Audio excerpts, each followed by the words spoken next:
guys, it's Melissa, and today I'm going to be talking about how horrifying Donald Trump's victory is, what that means for us, and what you and I can do about it. Let's start from the beginning. The polls. For the most part, Hillary Clinton looked like she was going to be the next president of the United States. So how did this all happen? A lot of statisticians have been going around with their own predictions and theories, but one of the most popular explanations of this is that people, when polled, were actually too afraid to admit that they were going to be a Trump supporter when the election came. However, it's really important and interesting to note that throughout the campaign, whenever polls would contest that Hillary Clinton was in the lead, Donald Trump actually protested, saying that the polls are missing information, and he was right all along. Who were the people that voted for him and got him into office? His biggest and most powerful demographic were uneducated white males. Uneducated in the sense that they either didn't complete high school or did not attend college, that are also mid to low income earning. It's interesting to note how Donald Trump managed to relate so well with people that are of low income and convince them that even though he is one of the richest men in the world, he was on their side and that he was going to get them better job opportunities and better the economy. There's no doubt that Donald Trump was more charismatic and was able to elicit more energy from his supporters than Hillary Clinton was. And Hillary Clinton has actually admitted to this before. So what has Donald Trump said he's going to do during his presidency? Build a wall, defund Planned Parenthood, and also take care of women, refuse to accept any Syrian refugees, and kick out any of them that are already in the country. Heavily survey mosques, and he's also open to closing mosques in the US. He might get rid of the Environmental Protection Agency. Who needs the environment, am I right? Bomb the shit out of ISIS, target and kill the relatives of terrorists, and return waterboarding as a form of torture. As horrifying as this all sounds, is it gonna happen? My answer is probably not.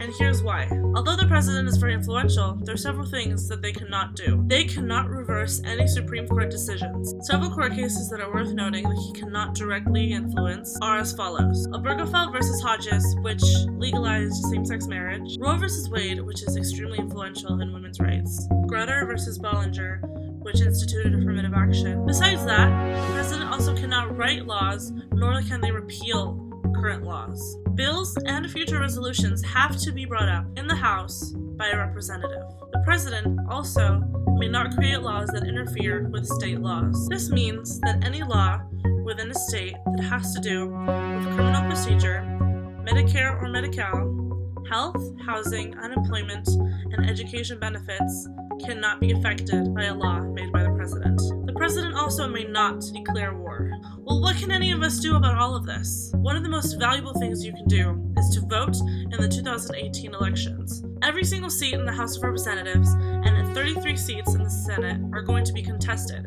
So it is important to elect people replacing these seats that do not agree with Trump's racist and violent beliefs.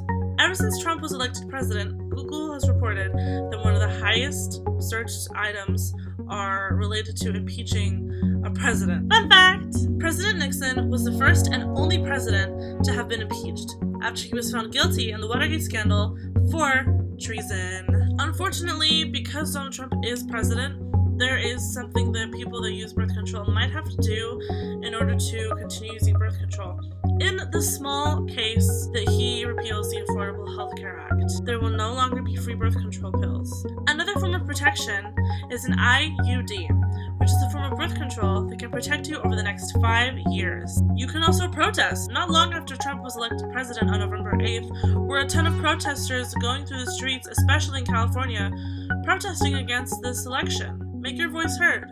As terrible as Trump is sounding, I want to list a few things that he has said he's going to do that are positive and actually are not that bad of an idea. Trump has claimed that he's going to bring jobs from overseas, invest in programs to help veterans in the form of healthcare and readjusting to civilian life, planning on eliminating income taxes for single people who are earning less than $25,000 a year, and eliminating income taxes from couples that are earning less than $50,000 a year, to improve the background check system for those registering for guns, more funding for police training, and wants to put in more funding for drug treatment and rehabilitation. The government is designed as a filter system, so regardless of all the vomit that the president might have, has to go through this funnel, this filter made by the House of Representatives and the Senate. And by the time that it all goes through the funnel, it might have one drop.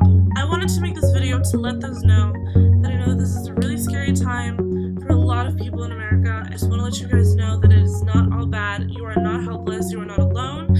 There's always something that can be done. If you feel like you're in crisis or you need to speak to somebody as soon as possible, I will have hotlines, links down below. Overall, I really hope that I was able to show you guys that Donald Trump is not all powerful and that a lot of the things that he says are scary but are not going to happen. Feel free to comment down below, but otherwise, thanks for watching.